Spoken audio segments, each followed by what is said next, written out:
All right. My name's Peter McCormack. I'm going to be MC for this afternoon. But can we give a big round of applause to John Vallis for everything he did this morning? All right. Also, can we give a massive round of applause to the team at Bitcoin Magazine, David Bailey, for putting this on? All right. Welcome onto the stage, a presentation from Aparna Chennapradaga. She is Chief Product Officer at Robinhood. Give her a huge round of applause, please.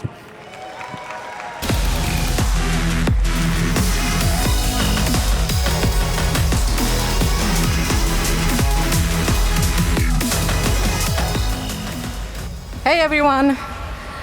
More than 10 million people have entered the world of investing, including crypto and Bitcoin, through Robinhood. I'm Aparna, Chief Product Officer of Robinhood. Super pumped to be here and happy to share a few updates today. But before I jump in, I wanted to give a bit of a history on Robinhood and crypto, and specifically Bitcoin. Users have been able to trade Bitcoin since 2018.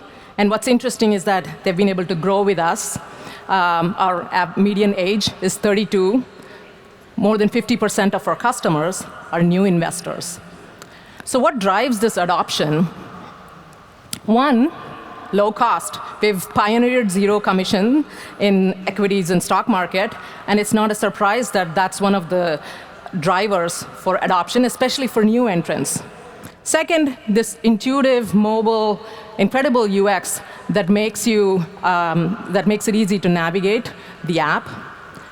And third, this is interesting that it's equally important, while access is really important, it's equally important to have safe and secure access to Bitcoin and crypto.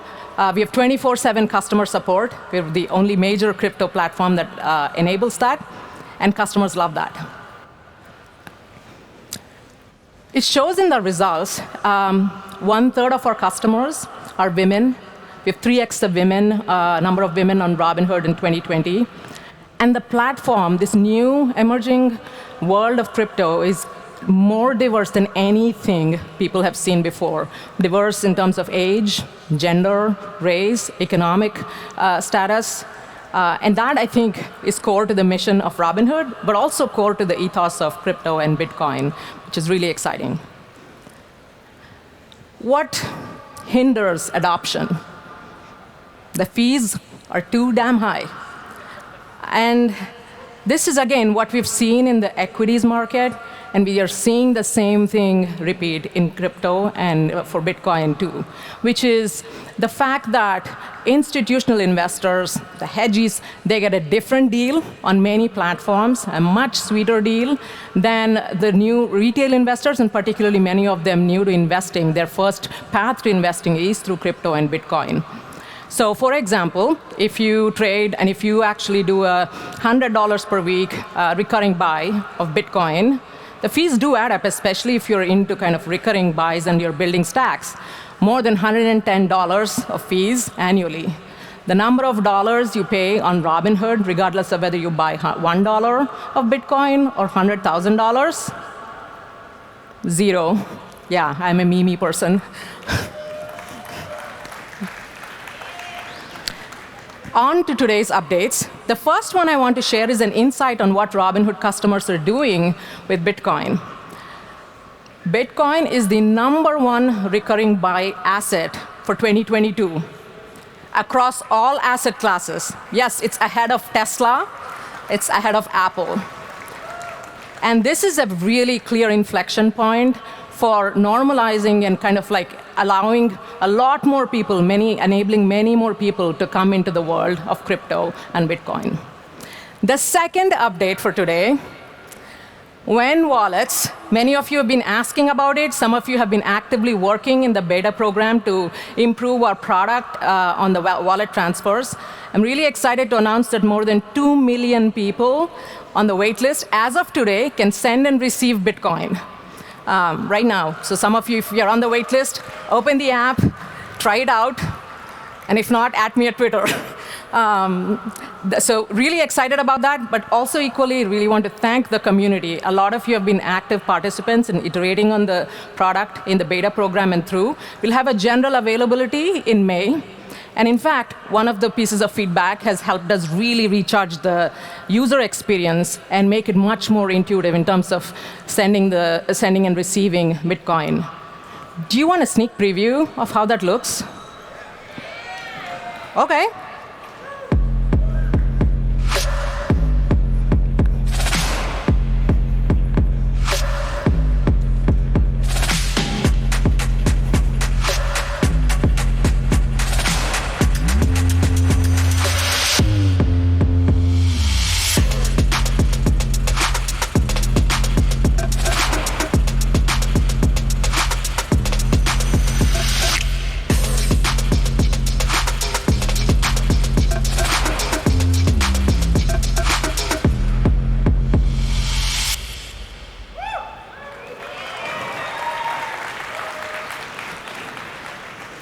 Coming soon to the Robinhood app on your phone.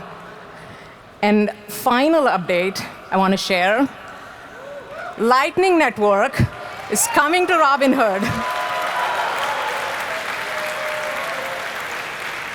Really excited about it. You're going to see us integrate Lightning Network in our Bitcoin wallets. Many of you know this, but for the larger community, this is a fantastic way of both increasing the ability and the power of Bitcoin in sending and receiving payments much faster, much cheaper, on pennies versus dollars. But at the same time, I think a lot of us all in the community are thinking about carbon footprint, how do we actually think about lowering the energy footprint and so on. This is yet another step in that direction because the transactions can happen off-chain. So really excited about this. And again, like we did with the wallets, we are going to build this product for you, but also with you. You'll see us share a lot more and develop this in public. And you should see this as the first step in our commitment to build a world-class Bitcoin product along with all of you. So there you have it. We have Bitcoin as the top recurring by asset on Robinhood as a clear sign of the power of Bitcoin in the world. Second, wallets. When wallets? Now.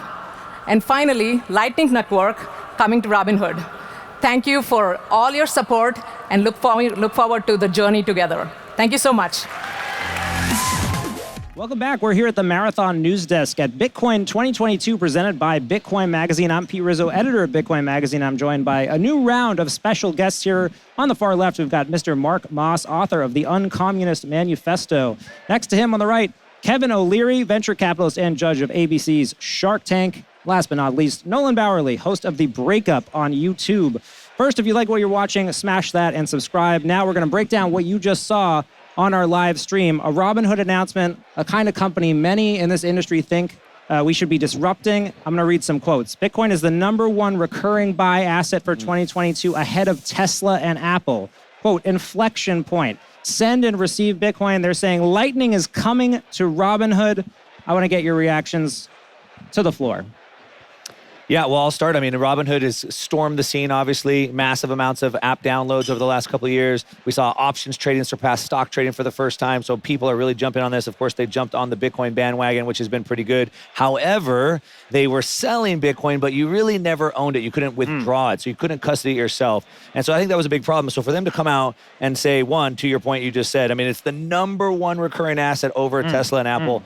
Massive. Huge, but of all asset classes. Of all asset classes. I mean, it's amazing news. And that just shows they have a big order book, right? So it really gives us a good snapshot of what's happening. But for them to also announce they're going to be allowing you to withdraw and be able to transfer your Bitcoin back and forth with Lightning, I mean, this has massive global implications. Agree. Yeah, and a name brand company, Kevin? Yeah, so I have to disclose I'm a shareholder of Robinhood. I also have an account on it. I'm a big supporter. So you knew this was coming, no surprise. No. I'm not an insider. I'm just a shareholder. But it tells you a few things. Adoption, obviously, making it easier to own it, and the fact that it's up on the hit parade here. That's great. Are you surprised, though, the number one asset, did that surprise you? No, it doesn't, because there's been tremendous interest. And there's interest at the consumer level, also the institutional level. We're seeing it here at the conference. There's all kinds of institutional players that don't own any crypto attending this year, never have done that before. They sense policy change coming. All the senators are all over the airwaves to me just a couple hours ago talking about stablecoin, Haggerty, Lummis, they're all doing it, and that's because they know it's inevitable and it's good politics. But I will say one thing about Robinhood. They democratized investing. I like that. That's why I'm an investor with them. They took a lot of, there's no other word, they took a lot of shit for it. They really did. And they stood up and said, no, what we're doing is right. We're helping people learn about investing. And this generation that has adopted that platform wants to own crypto. So why shouldn't they make it easier to do it? This is a big debate that you're bringing up between centralized and decentralized wallets. And in my world, there's room for both. And I think that's what you're starting to see happen. Innovation and decentralized, innovation on centralized. And that makes it easier for people to actually engage. That's the good news here. World's blurring a bit with this announcement. Nolan, your take. Yeah, what I saw was that habit-forming piece. When they talk about Robinhood just being a habit-forming app to begin with, and then you already have this habit-forming app, and then the number one habit on that app is buying Bitcoin. Yeah. And that fits my worldview, right? We see Bitcoin as savings technology also. It's not necessarily an investment. It's a way to just take the IQ out of saving your money and make it simple for everyone to be good at other stuff and be able to save. And the other piece now, when I see Robinhood with that, let's look at the popular apps out there right now. And with the Lightning announcement, what I see is you're almost now punished for not having a Lightning integration. This flips the board where now you're in the minority if you don't have the Lightning integration. You look at Cash App, and now these guys, this is a big change. Momentum for Lightning. This is a new technology being built on top of Bitcoin. One thing I wanted to just throw a punctuation mark on that, obviously big news ahead of all assets, Tesla, Apple, but during a sideways consolidated market. Right. Not in a bull market. Talking about Bitcoin? We're talking about Bitcoin. Yeah, you have, all right, 38 to 45,000. I mean, down from 65, right? Sure, I so we've get been it. kind of I in get this it. consolidation pattern. So in order to outpace everything, not in a parabolic bull run, is even more bullish. But there's not going to be an upward move until institutions get in. That's Right. Because I think we've tapped out family offices. We've tapped out hedge funds. We've got retail involved. We're maxed out. There is $1 trillion worth of demand sitting in sovereign and pension plans, and they can't touch it yet. We need policy. This is the first conference where I've seen so much discussion about policy. I've got right here, I got the Lummis bill. I've got the Haggerty bill. I've read them both. Hold them up. Show them to the people. Haggerty's bill. Are you ready for this? That seems like a light bill. It's 2 pages. This guy that's how knows it what should he's be. doing. It should be clean and simple. Yeah, every senator can read 2 pages. I read it. Everything in here makes a lot of sense. He's basically calling out the fact that stable coins are basically money market Well, funds. let's get to this, Kevin. I want to talk about the reaction to your announcement. You were here, obviously, in Bitcoin 2021. This was one of your first introductions to the community, and it caused a little bit of a stir. Can we talk about the change in your sentiment over the last year? Quote from you on stage, Bitcoin is good for the earth. This is something that maybe Kevin O'Leary would not have said 12 months ago. Well, I'm talking about Bitcoin mining is forcing a move. I don't know if you guys read the memo from the SEC, but it talked specifically about audits of carbon credits. And that is going to cause havoc. Because if you're a Bitcoin miner, a traditional one, anywhere on the earth, but particularly stateside, everybody's using carbon offsets to say they're carbon neutral. That's not going to fly. Not when the SEC is forcing the auditor to actually audit it. Everybody knows carbon credits are BS. I love to hear it. I love to hear it, Kevin. Thank you. So what's Where's Marty at? Round of applause. So what's going to happen here is Bitcoin miners are going to move to a new model where they go for nuclear power and hydro. And in doing such, that's what's going to save the world, because now you're going to tap all of these unused hydro facilities in America. People don't know this. Almost every dam built in the last 125 years contemplated hydro turbines. They never installed them. Now the Bitcoin community has the capital to go and install those turbines. Rolls-Royce is out there pushing the small modular nuclear reactors and are looking for buyers. It's not just going to be cities and nations. Yeah, we got a Bitcoin private miners. industry. I love that point. If I could just add on, Sure. and Mr. Wonderful's 180 about turn in the last year is exactly right. And so Bitcoin has to go compete for the cheapest energy, right? And so it can't afford to go in California at 40 cents a kilowatt where I'm at. It has to go find 2-3 cents. Where does it do that? It finds power that's not being used. I can tell you exactly where, because that's where I'm going. Up the northern Norway, all in Quebec, North Dakota's got it. Right. Montana's got it. Right. Upstate New York's got it. Under 4 cents, abundance of hydro. That's where Bitcoin money is going, and that's how you're going to save the world. Well, I know you've been texting furiously backstage. I want to hear a little bit. Can you tell us anything about what politicians are saying about your speech, how they reacted to it? So I'm very fortunate. I've been up to the Hill a bunch of times now. I'm talking to these senators because they are really interested in getting, not just me, but any private investor, because they're writing these bills right now. And they're listening, and they know it's the right thing to do politically, because their constituents are saying, we want to own this asset. Go fix it for us. And I think it's great news. From POTUS on down, it's coming, and that's why you're seeing so many institutions in the seats at this conference. They haven't bought anything yet, but when they start buying, you want to be long Bitcoin. Mark Nolan, before we wrap up, love your thoughts on the industry's reaction to this change. Mark?